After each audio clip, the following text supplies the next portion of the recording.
The Whitman Massacre, the history and legacy of the Native American attack on missionaries that started the Cayuse War.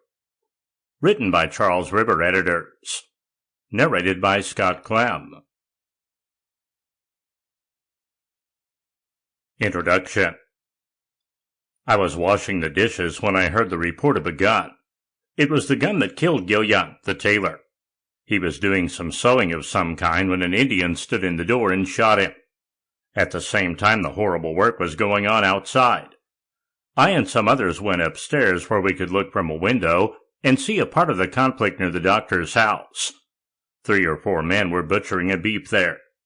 I saw them engaged with quite a number of Indians. Mr. Kimball was dealing hard with several, he having an axe to fight with.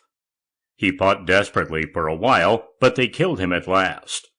I saw Mr. Hall chased by an Indian with an uplifted tomahawk, the Indian on a horse, but Mr. Hall made his escape. Meanwhile, Mrs. Whitman had barred the doors and windows to keep them out of the house, but they broke in anyway. I saw them break into the house, led by Joe Lewis, the instigator of the trouble. There they finished their bloody work for that day. Mrs. Sales and Beverly were sick and were not killed that day. A week later they were killed on their beds. Afterwards, I saw Beverly laying outside the house with his head almost torn from his body. He laid there all night. All of the dead bodies were buried in one grave by the 4 men who were not killed. Elam Young, his 2 sons, and Mr. Smith. When the Indians killed the 2 sick men, I was so frightened I ran to an Indian for protection, one who claimed to be friendly. Mary Marsh Caisson's account of the attack. At the start of the 1840s, the Oregon country had no political boundaries or effective government. The only administrative organization in the territory was the Hudson's Bay Company, which applied only to British subjects, and aside from natives, the region was populated by a handful of independent traders, hunters, and prospectors, as well as those employed in the various company depots. The first to begin showing up in large numbers were missionaries.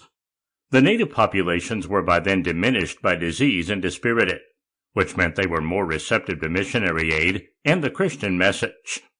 Christianity, of course, was not entirely unknown among the indigenous populations, given that marriages between white men and Indian women created a hybrid of folk Christianity that was commonly observed among the Indians.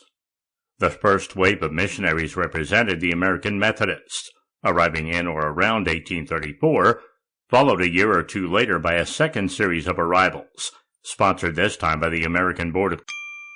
Sample complete. Ready to continue?